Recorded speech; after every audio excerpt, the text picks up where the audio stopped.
Hello, welcome to all, and a special welcome to Leonardo Boff and Mark Hathaway. My name is Anne-Marie Jackson. I am the director of the Jesuit Forum for Social Faith and Justice in Toronto, Canada. And this virtual seminar is the first event in our celebration of Pope Francis's encyclical Laudato Si. The Jesuit Forum works to further social and ecological justice through conversations in small groups. Our hope is to build confidence and friendships, and for this process to promote change in the hearts of the participants and to open minds. To begin, I want you to know that we'll be speaking only in Spanish, but as you know, you can listen to interpretation in English or French. Thanks to our interpreters, Isabel and Scott. If you have a problem, please use the chat window. To begin, I want to acknowledge the sacred land on which we are gathered. We recognize this land as a living community with all its inhabitants, animals, birds, insects, fungi, microbes, and all that sustains life. This land belongs to First Nations peoples,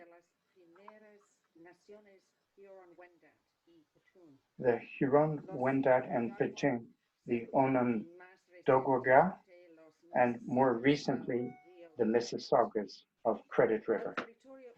The territory is subject to the dish with one spoon wampum belt treaty, an agreement between the Haudenosaunee and Ojibwe peoples and the allied nations to share and peacefully care for the resources around the Great Lakes.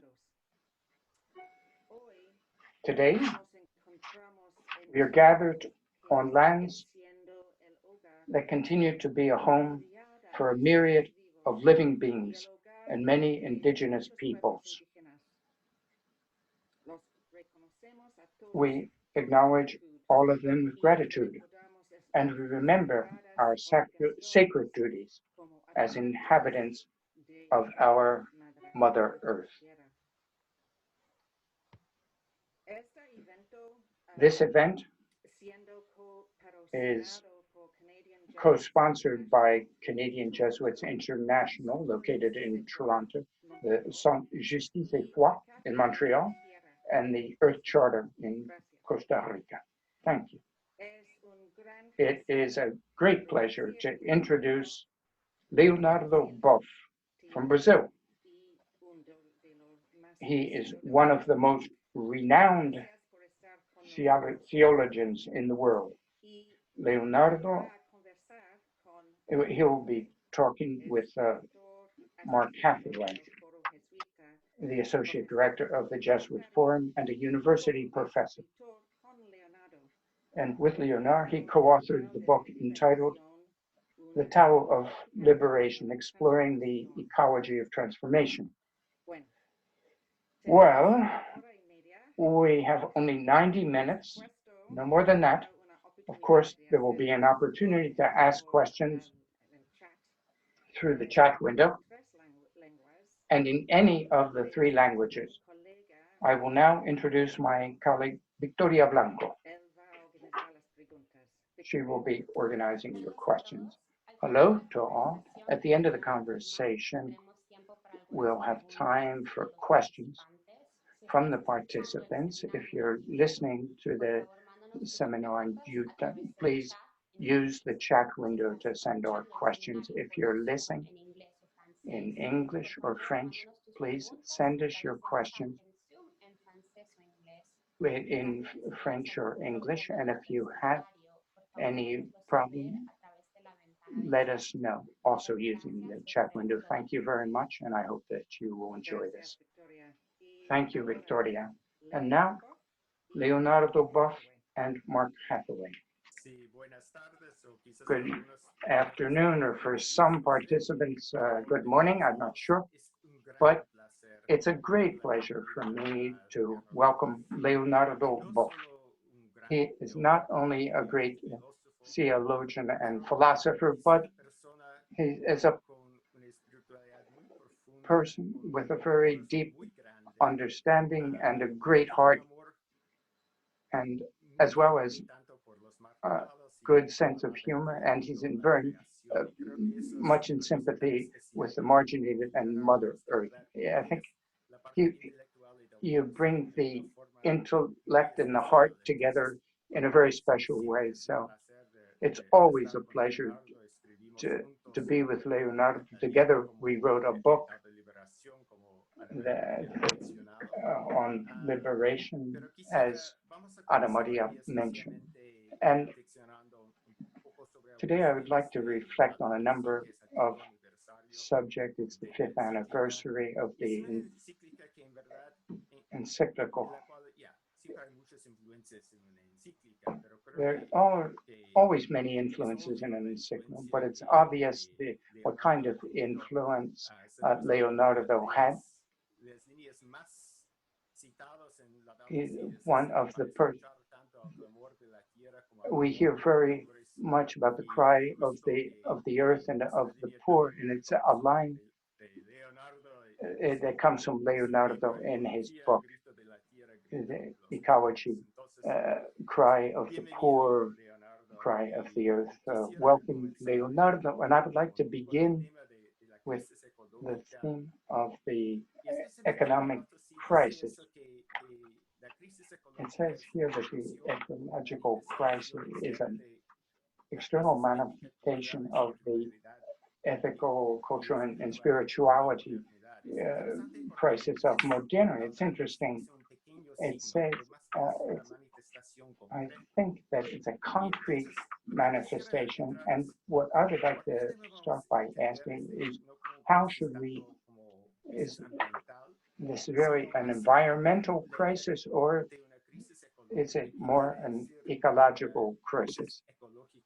What is ecological crisis? And how can we have an ecological crisis as a crisis in relationships in the universe? But before all, I would like to say hello to everyone, especially to my friend Mark, and also I'd like to thank Anna and Maria for her words, and I would like to thank Isabel and Scott, who are interpreting, and others who are accompanying us. I'd like to thank all of you. Through these digital media, we are now members of a common home, and we can communicate. To answer your question, Mark, I believe that we're in a systemic crisis. What I mean is, it includes all the different dimensions: environmental, social, economic, ethical, spiritual. The way that we have built society and lived in this common house, we can't continue to like this, because what we're doing is so destructive, and it's affecting the physical and chemical bases that sustain life.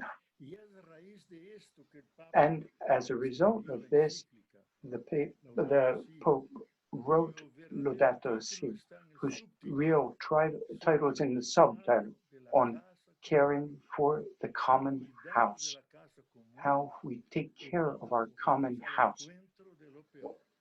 If we have to do it, or if we're going to be in an even more difficult situation. Now, from the perspective of the Pope, it's not just a green encyclical of restoring ecology, but what he's calling for is integral ecology that includes the environment, society, politics, culture, everyday life, and the spiritual dimension of human beings.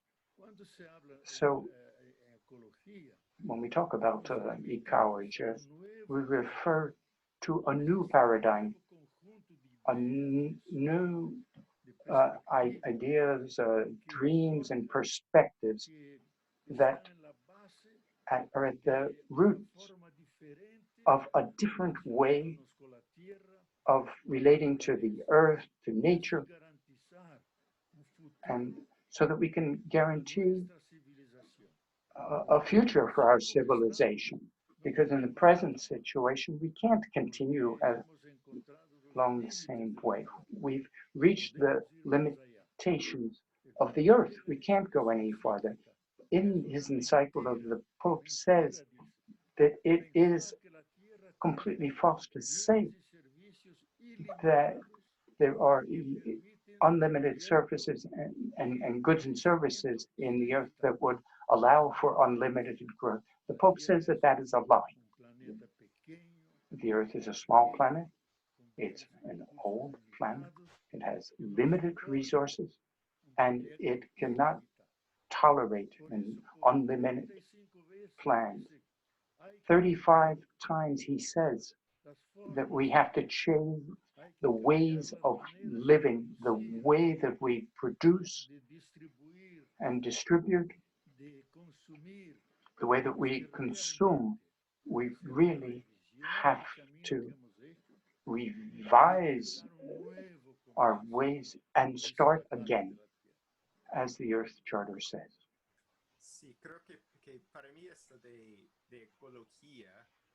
I think that ecology, but what is the uh, reasoning behind the common house? What is the reasoning behind our home? That wisdom that shows us what the planet is.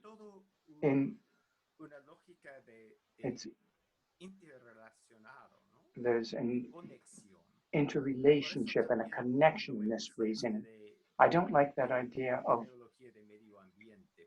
the environmental terminology, because if we talk about just the environment, it's as though we're talking about something that's outside of us. But it's important to emphasize that we're part of the earth, air, and we're connected with this huge web of life. I like very much Bear, the US philosopher. His name is Bear. The world that surrounds us and exists in all of us is also within us. We are made of it. We eat, we drink, and we breathe the earth. It's bones of our bones and flesh of our flesh. And in the crisis that we're experiencing, we see this idea of being separated instead of being connected, of not understanding, not only not understanding, but without really feeling that connection and experiencing this connection. We're so disconnected from other people, we're disconnected from the people that we know best, but we're also disconnected from nature. I don't know. Would you have any comment about this? That the crisis is also an opportunity. How should we understand this idea of a crisis? Mark, I think that you touched on something that's very central for me. What is our relationship with the earth and nature? It's a relationship. It's not an issue of belonging. It's not as though the nature's out there and I'm here. We belong to nature. We're part of it, perhaps the most mindful, the most ethic, but we're one whole with humanity. The astronauts have said this very clearly. They saw the Earth from the moon, from their spaceships, and they say that from up here there's no difference between the Earth and humanity. It's just one thing. Earth and humanity is one complex unit, and we're just part of that nature. I'd say more than that. We're that part of the Earth that in one time of its complexity began to feel, to think, to love, and to take care. And that's how the human being emerged. And they're the omen that comes from humus, good earth. We are earth that thinks, that feels, and that loves. But all of that was forgotten. It existed in all ancient cultures. They understood the earth as a great mother, Pachamama, Mother, Nana, all of those terms, something that was alive, from which we receive everything. But starting in the 16th century with Descartes and Francis Bacon, they said, no, Earth is just an object without any purpose. And Francis Bacon says things that are worse than that. He says that we have to torture nature and Earth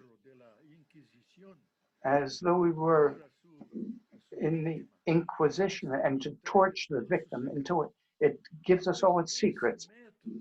That method created a violent civilization, and it continues until today. It's not a relationship of caring or love. It's something that is part of it's if someone who's outside with a closed fist that wants to dominate, and that has created the sciences and technical aspects. It's created this great development, but at the same time, it's created the principle of self-destruction, as Carl Sagan said. We've created a series of lethal instruments that can put an end to all life on the planet. So on one side, where we have lots of made things very easily for us, but at the same time we can destroy ourselves. So therefore, the ecological discourse is so essential. We have to organize ourselves in a different way, and so that we don't run the risk of destroying ourselves. What you were saying about humus, it's also in the Genesis in Hebrew. In Adam, which means human, comes from Adamah, according to the Bible as well. We're creatures of the earth, literally. It's written in Hebrew with regard to the crisis with the pandemic that we have now. We have to look at the interconnection between the ecological crisis, or rather, many people talk about an environmental crisis, but it's a crisis of creation and the human crisis as they're intertwined. We know that this pandemic, like many others, began with deforestation or the destruction. As humans are expanding and taking all more territory,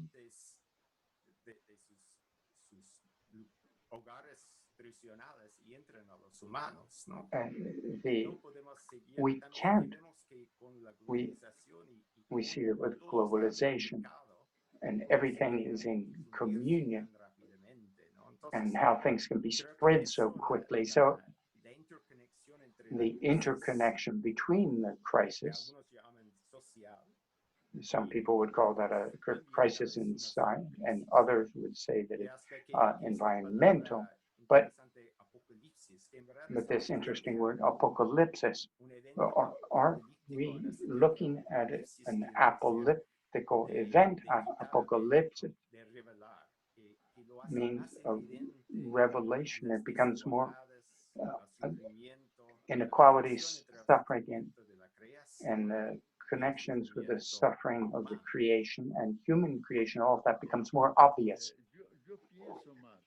Mark, what I think is that there are two main causes that have caused many viruses, Zika, SARS, and many others that we've experienced. And there are really two reasons for that, I think. First of all, urbanization of the world. 33% of humans live in cities, and they don't even know what nature is. They've come too close together. There's been deforestation, all the different spaces have been taken over. That's one thing. The other thing is business has moved out on top of forests. It's a horrible situation in Amazonia.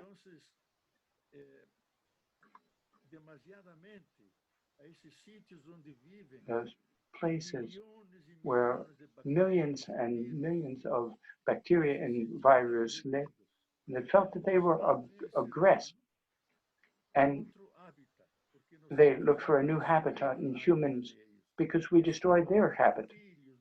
They were living calmly for millions of years in their habitats, but we've destroyed their habitats, and they have moved into the human being to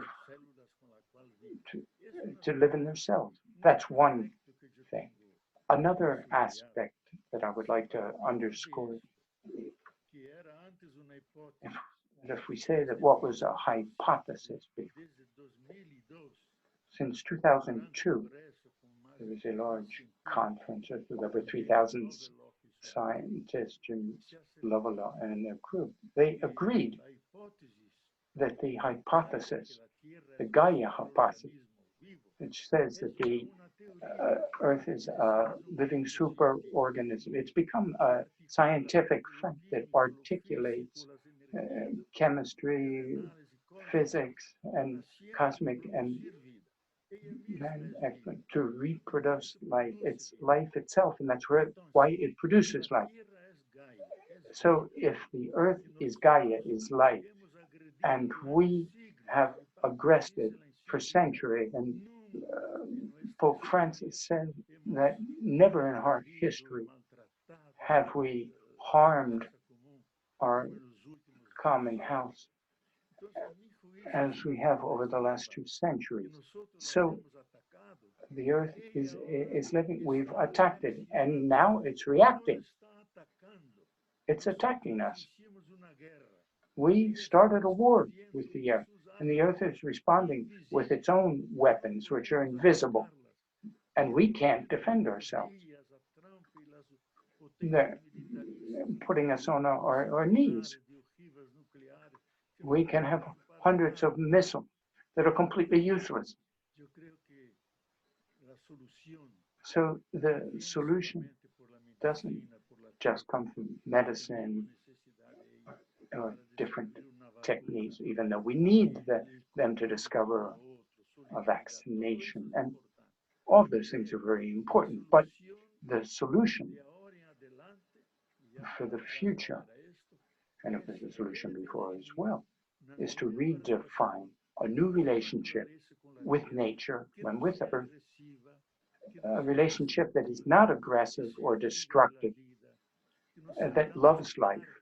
We have to feel that we're part of that life. We have to accept the ethical imperative that we were put in the Garden of Eden to be the stewards, to care for that sacred earth. But we haven't taken care of it.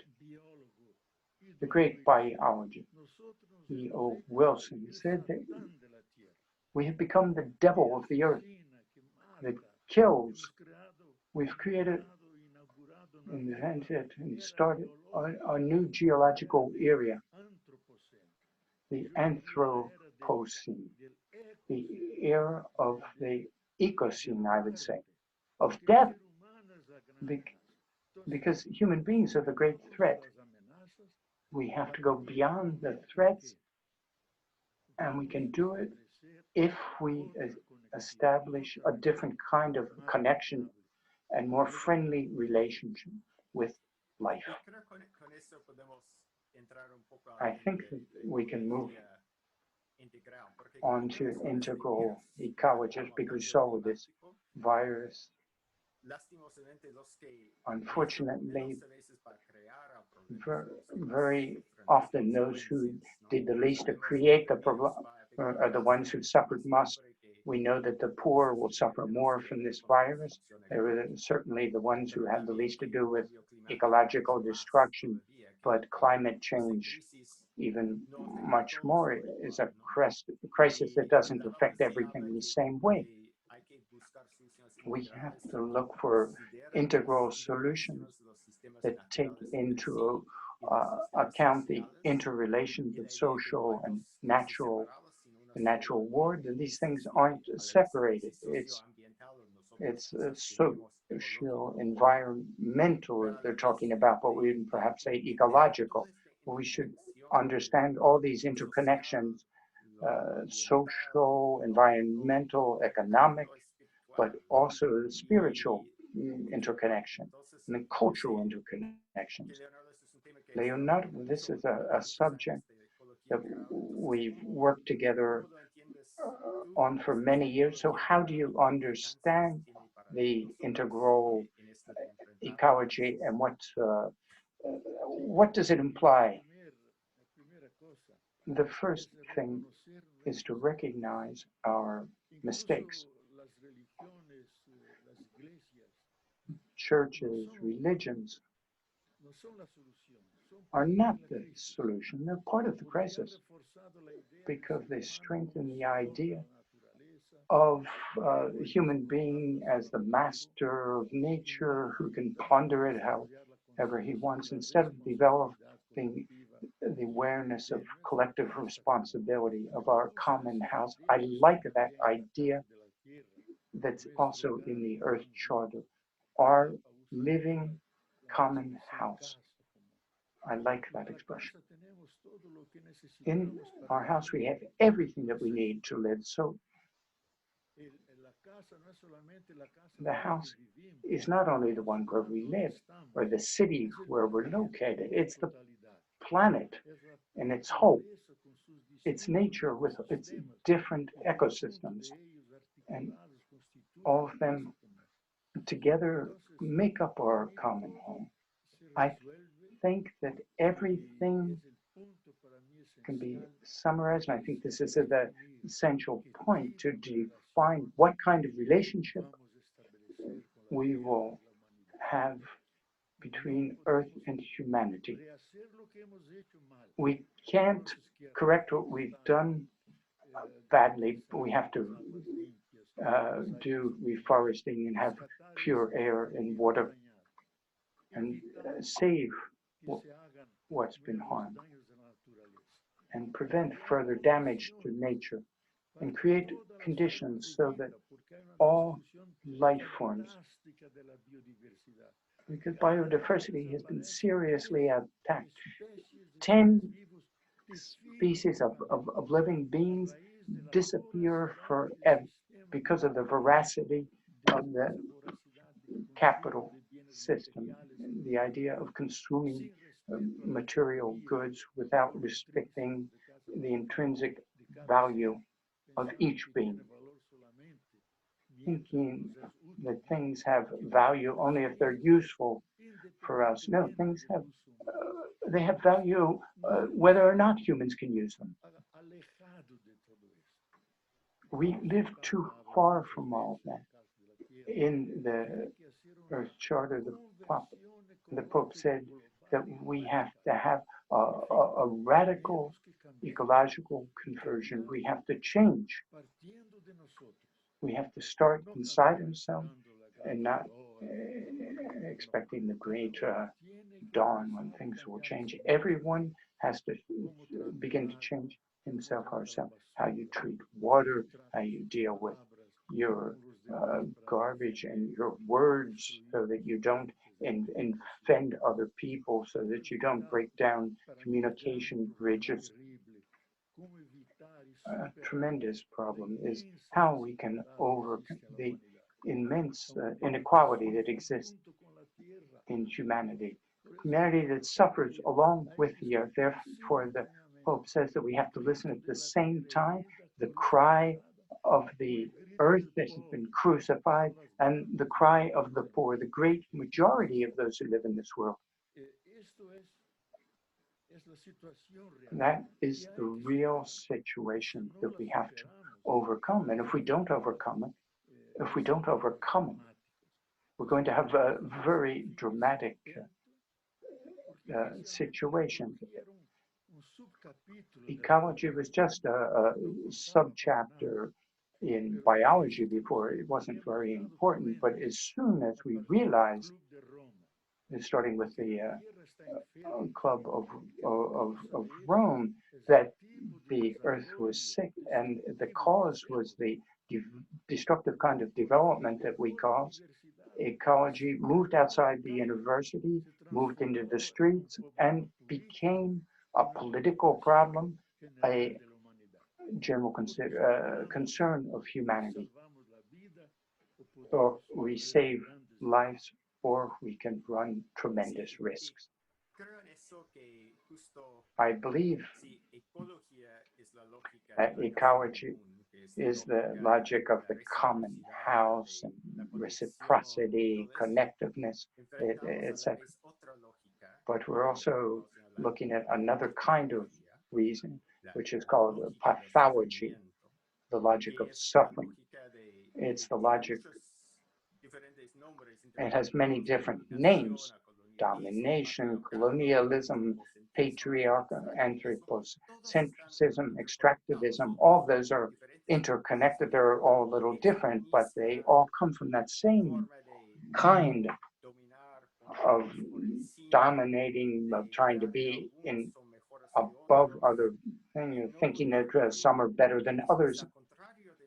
It's the opposite of caring, sharing, of reciprocity.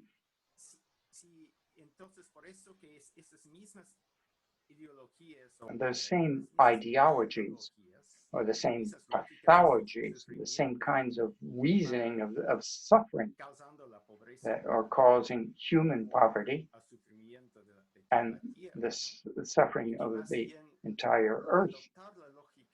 We have a need for the common house reasoning.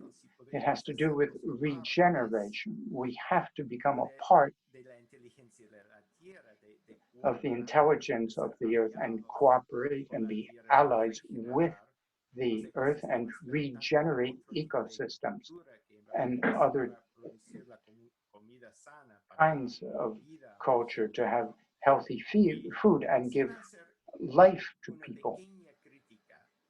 If I have a small criticism of Laudato Si, I think that it criticizes anthropocentrism. It calls it despotic, and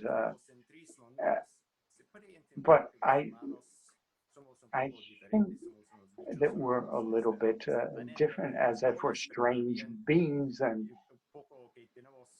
it's as if we're dangerous, but at the same time we have many different abilities and capacities.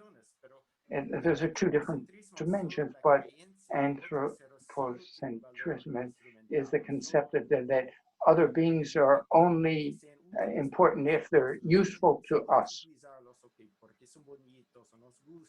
It's not. if they, it's only if they're pretty or whatever, or they're useful, that's their value, and that's part of the pathology of domination. But what's nice in Laudato Si is that it's against all this anthropocentrism. But there's another kind of anthropocentrism. Instead of the intrinsic value, and the fact that every creature has a function, and so that has nothing to do with the usefulness for us. But as human beings, we're not just something we can throw out. We all have value. The radical ecological conversion, how can we enter into caring and love and leave behind the theology of domination? Mark, I like very much what you're saying. You're talking about the wisdom of the earth. As a mother, the earth has a great deal of wisdom, and it brings together all of us. It's created many daughters and sons, not only human beings. The Earth Charter doesn't talk much about the environment, first of all, because we want to bring the entire everything together. We talk about a living community, all being brothers and sisters. All of us have the same origin in the Big Bang 13.7 billion years ago. And the Earth has an advanced time in cosmogenesis, which created the universe. And there's a great deal of wisdom in the Earth. The first thing is diversity of all the children. The people of minerals, of forests, of animals, the people of human beings, spiritual beings, like the indigenous thing. They talk about the people of the forest. And so at the same time, they created a connection among everything. There's a relationship among all things. It's the basic principle of quantum physics of Heisenberg and others who say that everything is related. Nothing exists outside of the relationship. The universe is not the sum of all the existing beings. It's a whole of all the webs and connections, and we're all part of these webs and connections. Therefore, we say that we're all united, creating that huge complexity. The other category is the complexity and mutuality. We complement each other, we help each other, even the weakest being. And this goes against social Darwinism. That being has a reason to be. There's a word that was written by God on creation. If someone is weak, we have to help him so that he can evolve and continue to be with us. And the human being has a role in solidarity to play.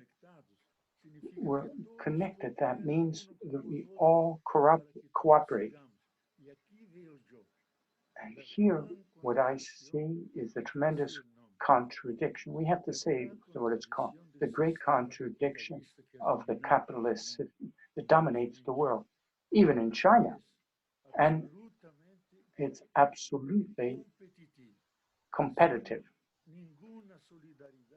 Without solidarity, without cooperation, it exploits human labor, sciences, and collective wisdom. It exploits nature. The the accumulation of material goods on an individual basis without consideration of the others. That goes against the reasoning of nature. It's anti-life, and so the Pope said many times that it is a killing system because it produces two kinds of injustice: social injustice, with a few wealthy with millions of poor, and an ecological poverty, which destroys ecological relationships and ecosystems and harms relationships that are natural among all beings. It even exploits the last limitations of nature. Those two injustices are at the roots of our kind of civilization. I think that this society is even in a crisis that I would call terminal. We can't move forward like that. The earth can't support that anymore. In April, there was there's the day of overshooting, the day in which the goods and services of the earth have been have been exhausted, and we continue to exploit. And so we get warmer temperatures, more soil erosion, less water, more destruction of crops. That's the way the earth reacts to this real war that we are causing against the earth on different fronts, in water, in soil, and air, everywhere. We have no chance of winning that war because the earth doesn't need us. We do need the earth. The earth can continue to evolve without us. Therefore, we have a responsibility. Therefore, the ecological factor is so important, and every person has to assume this responsibility. Nations and different people have to protect in different ways life. It's the most precious thing that we have. It's the greatest gift of God. We have to maintain the conditions with enough water, with nutrients. We need warmth. We have to have pure air for us and for future generations.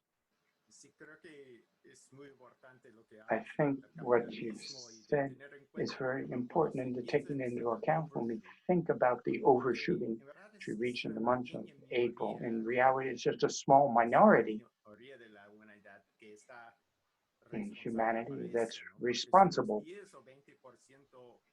10 or 20% of the most wealthy that consume about 80%, and that create most of the effects of, and it's just a few transnational companies that are responsible for a great deal of the greenhouse gases in life. So, and this, who are benefiting, those who are benefiting are the ones who suffer the consequences, whereas the poor and the other members of creation suffer more.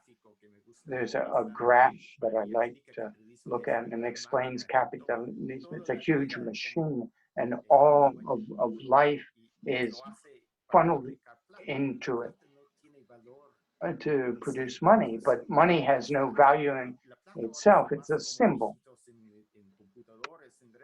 And what we see is that there's a great concentration of wealth in very few hands. Jeff Bezos, it seems, we say, would soon have a trillion millions of dollars, $1 trillion. It's pathological.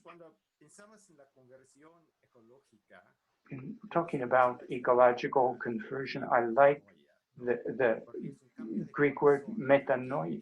It means a change in heart. It's a very important intuitive word. Antonio Damasio, a neurologist who's studied how we make decisions through our emotions. We destroy, if we destroy the centers that have to deal with emotions, we can't make decisions. Change in decision has to do with emotionality of emotions, and more than anything else, it's not through fear. We try to motivate people with fear. Sometimes it can work on a short-term basis, but fear causes separation. I think that you've worked on this a great deal. The idea of caring, Leonardo, the feeling of connection and feeling empathy with other beings and other people that will allow us to make change. This perception, this emotional perception has to be there. Analysis is a part of all that. There's nothing wrong with analysis, but without a heart, an analysis doesn't lead us to change.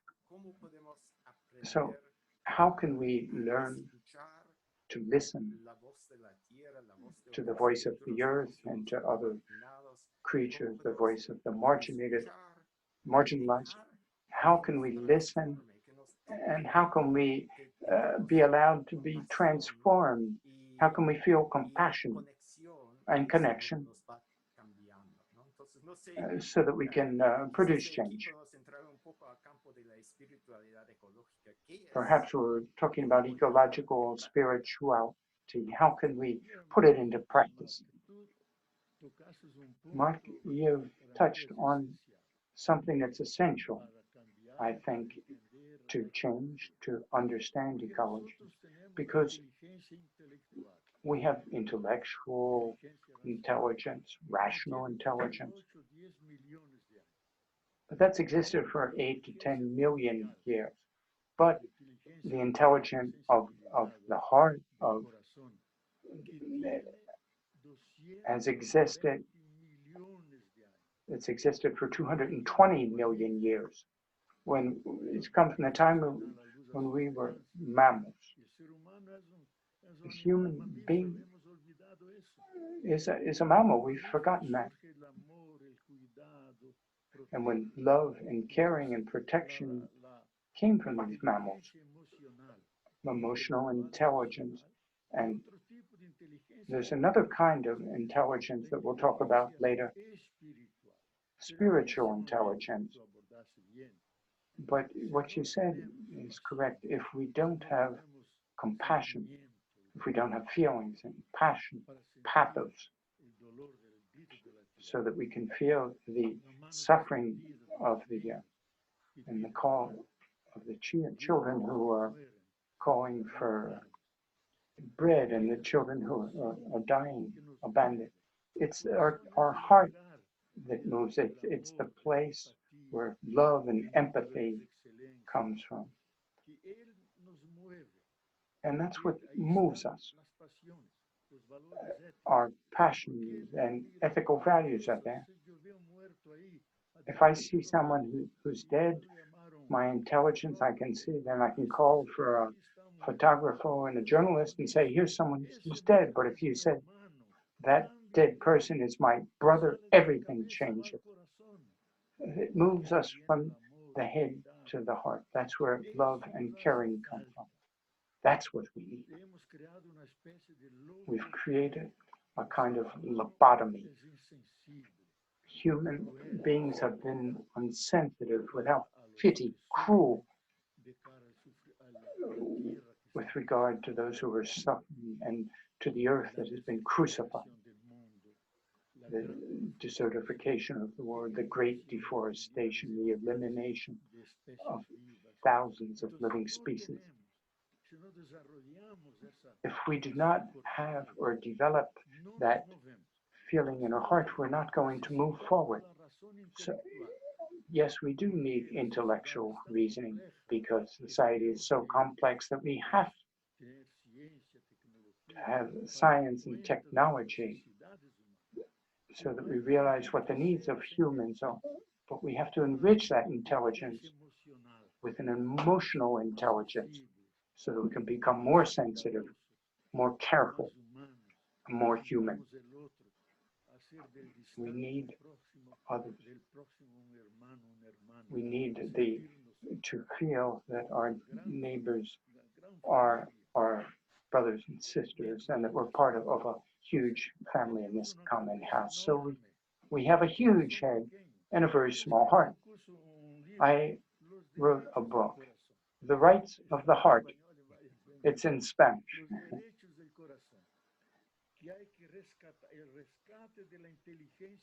Saving the heart's intelligence. If we don't have that intelligence, we're going to have trouble saving the earth. That's why in his encyclical, the Pope said that when we look at the statistics, we have to see them with compassion, with feeling, because behind the numbers, there are people who are suffering. There are human beings and animals and forests that are suffering as well. And we have to feel their suffering as our own. Compassion. You understand this better than I. The great personal virtue of Buddha is to feel alone with others, not to save, not to allow that suffering to remain alone. It's suffering isn't the word, it's being alone in the suffering. When no one comes to you, no one stretches out a hand, no one puts a hand on your shoulder, no one encourages you. We need words of love, of caring, and kindness with nature and the earth, the cosmos. And that will allow us to help to save this beautiful reality that we have inherited from for centuries.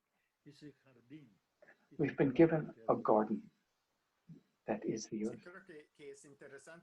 It's very interesting to hear that the neurologists that we have neurons as what do they call mirror neurons. When with empathy, when someone feels suffering or pain, and you're accompanying that person, and you feel that the same parts of the brain are lighting up, and some way we have that ability to feel this pain or the happiness of others. Perhaps elephants and other mammals may have that, but we, some human beings have this capacity. Perhaps this possibility is more developed in human beings. This is a very special capacity. We can suffer, feel joy among ourselves.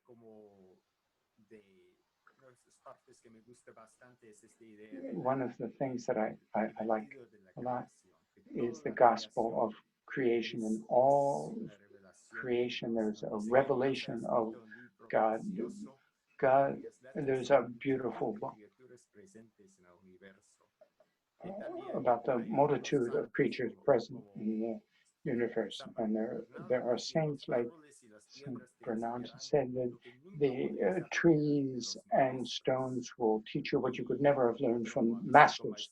Another mystic said that each creature is full of God, and there's a book on God, this idea of being able, finding the creator in creation, feeling the presence of God, and feeling. It's interesting because when we look at Jesus's practice, it seems that it's something, he's constantly outdoors, he goes to the out into the nature, into the wilderness, but we feel this connection with other beings and with other human beings.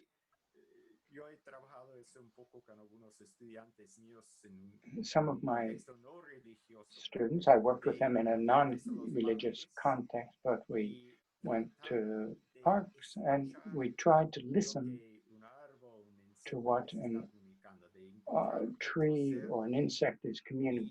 We meet with another being and let this being teach us as a master. It's incredible. The ideas that come out of that, they're very deep and very beautiful, and people feel a strong desire after doing this kind of thing. We talk about this in the invocation, of beginning the practice of gratitude, of awe, of connection. But we also have to let ourselves go, the things that we have to leave behind, but we have to enter into the suffering of the world, as Joanna Macy says, and leave behind our old habits, work on the creativity or the vision of new ways of being. People who work with permaculture or try to work with other ways of showing that there's a new kind of economy, living in the earth is possible, and to recover all the indigenous wisdom that still exists. The transformation of action in many different forms, not only protest, but a change in awareness, and to put all of that into practice. How can we live this ecological spirituality and a conversion that's deeper and deeper? I would like to say two things, Mark. First of all, this idea that you brought up, the book of creation. It's an old and traditional doctrine of theology. It was there with Saint Augustine and with the moderns, Guardini and others, that the first book that God wrote is nature. In Romans 8, it says that God is revealed in the majesty of nature. There's this feeling of magnificence. I've flown over the Amazon forest. It's impressive to see all the different rivers. You have the feeling of magnificence, of revelation. But things are more than things. It's the capacity of the human being to understand messages that come from things. Beauty, magnitude, or the magnitude of diversity, especially from flowers, from forests. Every being has its distinctiveness. And if we have eyes, we can begin to enjoy that distinctiveness and beauty. It's in the first book because we were savage and we destroyed that book. And God, in His mercy and pity, gave us a different book, which are the sacred scripture. And reading the scriptures, we can read again the first book. But we shouldn't do like the same thing that fundamentalists do. You have to put the scriptures behind your head to illuminate the world, not in front of you, just to look at texts. These things weren't written to be things. They were written to enlighten. We have to unite with this first book so that we can move on and read the second, so that we have a greater revelation of God through His words. I think that we have to bring that back in our talks, in our book, Tao of Liberation. We have worked on that. And the second point that I wanted to mention, Mark, is what you said about spirituality. We shouldn't confuse spirituality with religions. Spirituality came before. It's the experience of what is in, deeply inside us. We have things outside our body. We enter into contact with the others, the energy of the earth, etc. But we also have our inner world, our desires, our passions, the devils that we have inside us, the psychologists that help us to balance all of that so that we can be more or less balanced so we're not totally neurotic. That's our interior. And that is the deepness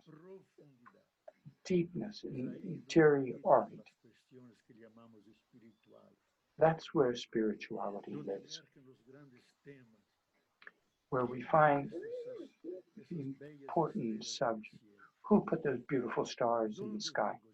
Where do I come from? Why was I born in this country with this mother tongue? Why am I here?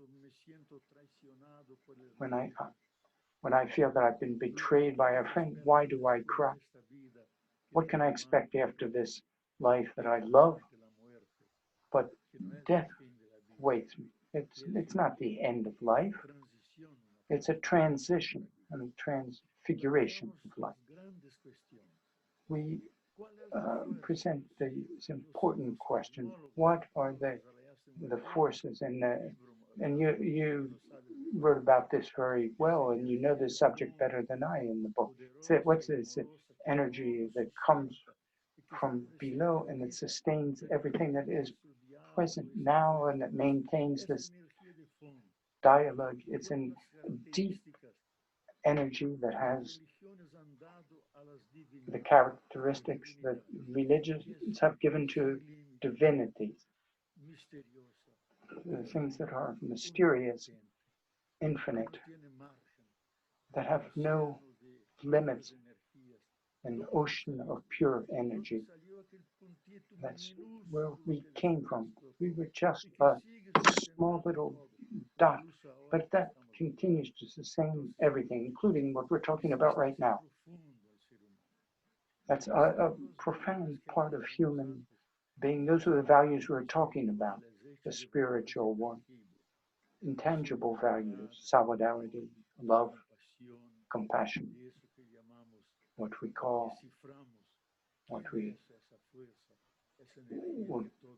the energy that sustains us all and that exists within us.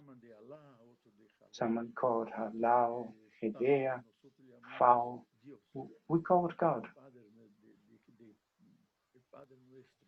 our Father, Jesus Christ.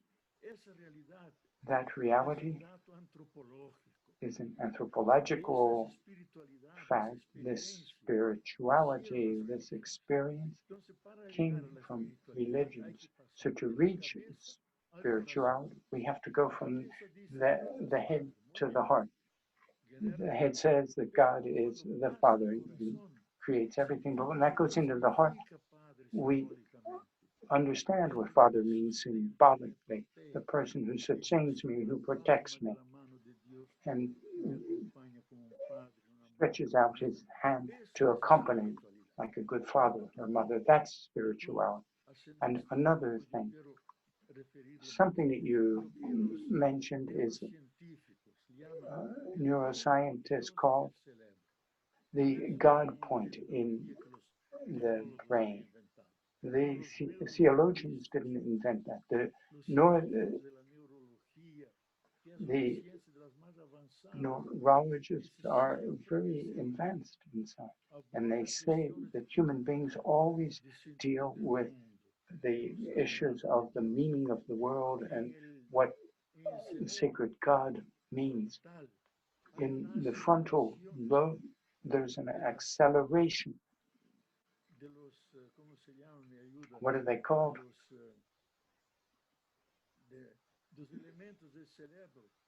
From the neurons, an acceleration of the neurons. Normally they're at 9.7% of activity, and they go up to 30%. That's the God point. That means that within us, we have an organ,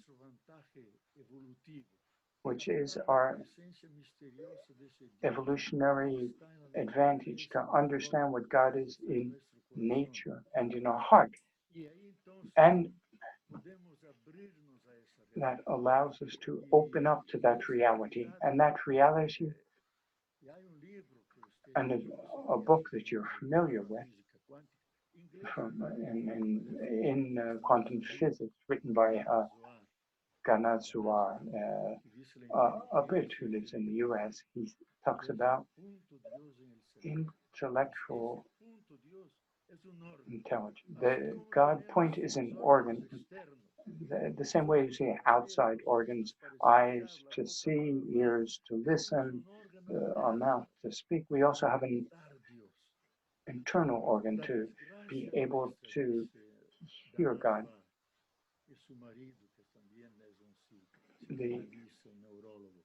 She works with her husband, who's a neurologist, but unfortunately, is that God point has been covered with egotism, materialism, and it has to be cleaned so that it can shine, so that this God point can make us more sensitive, more careful, so that we can reverence what's sacred in creation and the people. That God point is something scientific, and it supports the experiences of humanity. We've always worked with that dimension. In the deepest part of us, there's a creator who accompanies us and is the omega point that attracts us. In the language of the Shaolin, in the language, we continue to grow until we implode and explode within God, in the heart of God. That is spirituality. It makes us more human, more sensitive, more generous. And that is what we need the most in this world. We're too materialistic. We have to arrive at another kind of humanism, humanity, another kind of intangible and human and spiritual values that come from our heart, from the depths of which the presence of God lives. Thank you, Leonardo. I know we're going to have questions in a few minutes, so I'd like to do two things before we go to the question. First of all, another interesting thing here is the word spirit in different, it's in the air, it's the breath in many languages. And that's the breath that connects us with all beings physically. We see it in plants, we're breathing the same air. It's the feeling of connection. And when we talk about the spirit, we're talking about breath and air at the same time. Sometimes we forget the physical aspect and we look at something that's not very concrete. The second thing I'd like to talk about is the idea of where values come from. Ardenas, a philosopher and ecologist, says that we have to broaden our understanding of what being means. It's this feeling that the ethics or morality aren't that important, but how do we feel life? How do we experience life? With empathy? Ethica comes from the inside. It's the interpretation of law and grace. Law is external, but grace comes from inside us. It comes from this feeling of connection and spirituality, and therefore it's so basic and so fundamental. Victoria will be asking questions because I know the time is moving forward.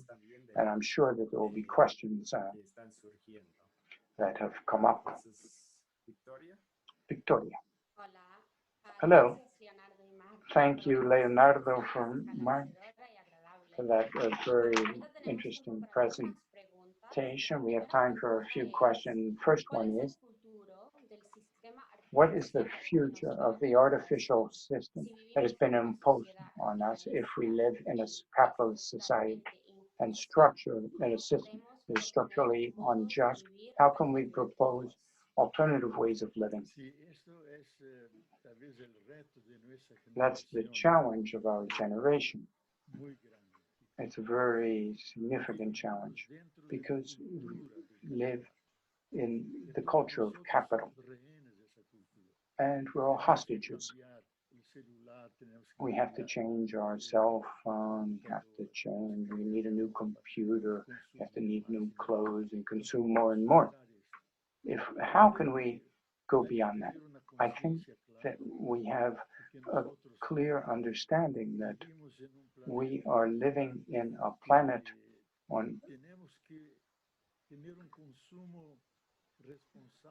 in which we have to consume in a responsible and sober fashion.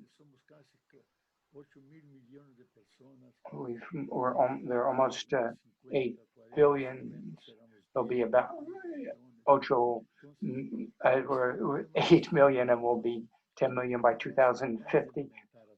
And we don't know if Earth will be able to nourish all those people. So we need a molecular revolution, starting from ourselves, to treat water and garbage and people well, and create a revolution within ourselves, reinvent humanity, starting with ourselves, starting with the way that we're related to things, to be awestruck by nature, by a sunset. George Solis cuenta that he went to see a sunset near Rome, and the son asked, how much will that cost? Everything is a piece of merchandise. They can't appreciate things in themselves. Things have to change. Our mind has to change. We have to feel part of nature. Our heart has to change. We have to feel that we're part of the rest and feel that connection that's permanent with all of us, and nourish a collective responsibility. Responsibility means that my actions that have consequences, negative or positive, for other people, and everything that I do correctly. Quantum physics said, if I do something, if I have good energy, it's distributed and will strengthen other positive energies until it creates a tsunami of positivity. It will allow us to make a quantum leap into a more human society with more respect, where everyone is allowed, including nature. It's an issue of changing our dreams. We talked about our dream of the earth. We have the illusion that consuming is going to move us toward happiness, but it's not true. Yes, we do need to have enough, but more consumerism doesn't bring us more joy. It's as if we were constantly unsatisfied. It's the contrary of good living and having just enough. When you were talking about the spell of nature, the enchantment, we have to be enchanted by the beauty of the world. And Panikar said that we have to open ourselves and let ourselves be influenced by the spell of the earth. And we have to say that other ways of living are possible, and trying to experiment with regenerative ways of living, with, even though it's on a small scale, it provides us quite a vision that another world is possible, and it would give us a great deal more joy to live in that kind of world and not in the kind of world where we live today. Thank you very much. The second question: in Canada and many parts of the world, our politicians have respected Bolsonaro as a leader, whereas they attack other leaders like Evo Morales and Nicolas Maduro in our political and social world. What can we do in Canada to express our solidarity with the cry of the earth and the cry of the poor throughout the world? That's a significant challenge. I'd like to thank and recognize the hospitality that Canada has always had, especially we were living under the extremely repressive military dictatorship in Brazil. Many Brazilians found refuge in Canada. They studied there and then they came back to Brazil. It was always, Canada was always in a very open country, and two sons of my compañero, of my companion, studied in Vancouver, and there's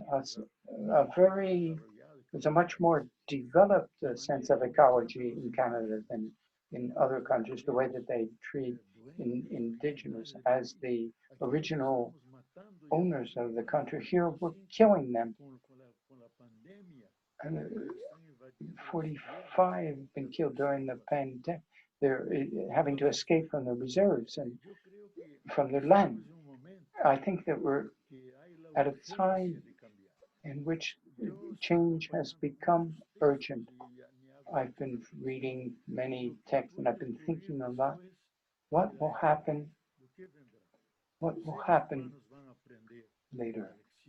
Human beings, will they learn or will they go back to different opinions? There are many economists and others who say that we're going to go back to the previous situation, but it's a worse situation, a kind of dictatorship and world totalitarianism that uses trying to follow every person with computers in society to try to dominate the world with small groups until everything explodes. So we're moving toward a dramatic kind of situation. And I would like to remind you of the thinking of a great thinker who died a while ago, Bowman. He said, either we change and live in a different way in nature,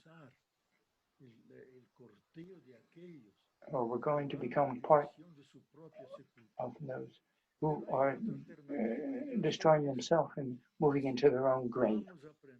We have to learn a lesson. It will be very difficult, that we can't continue in that because the earth will send other viruses our way. And there's a danger mentioned by many,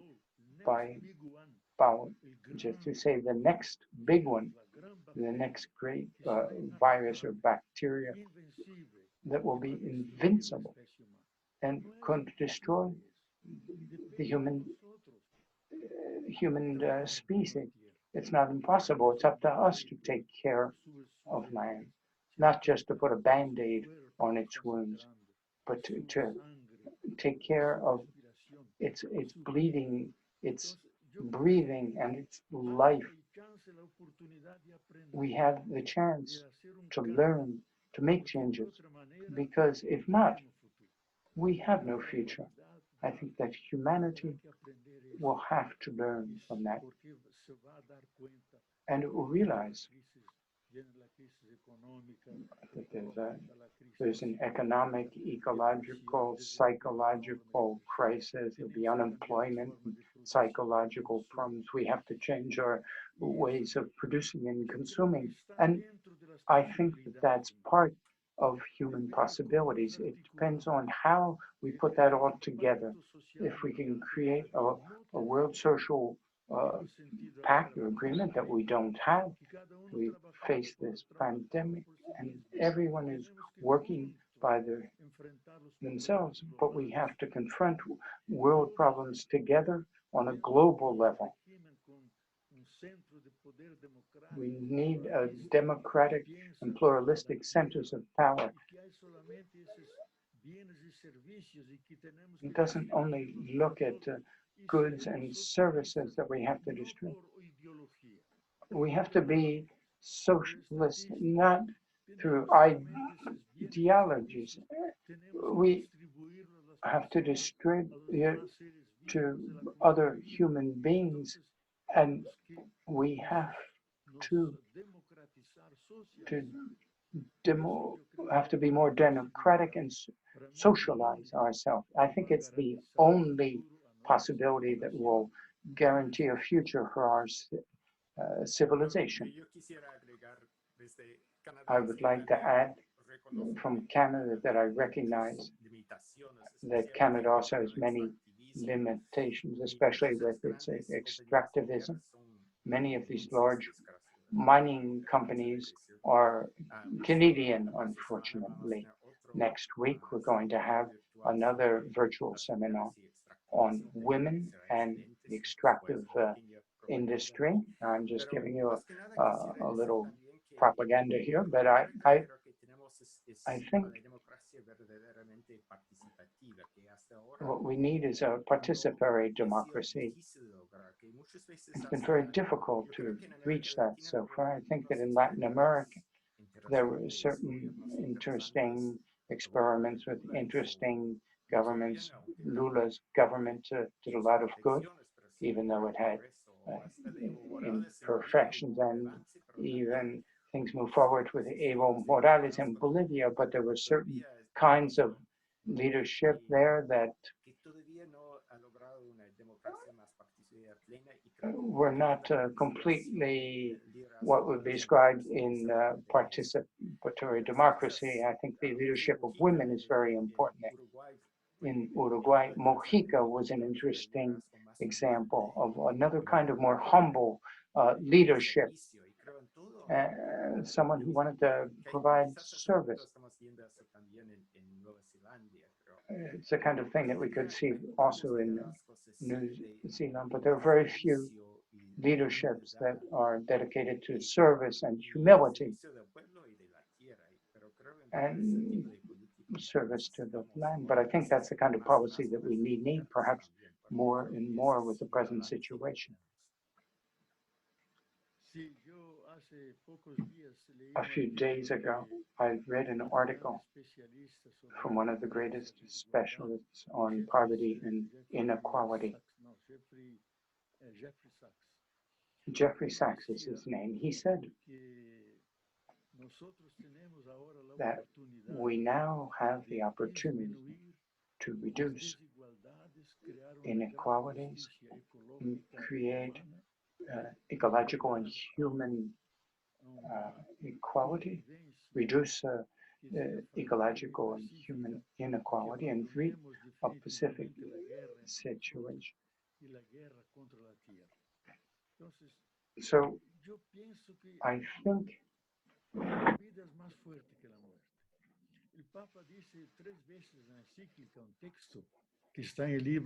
think that life is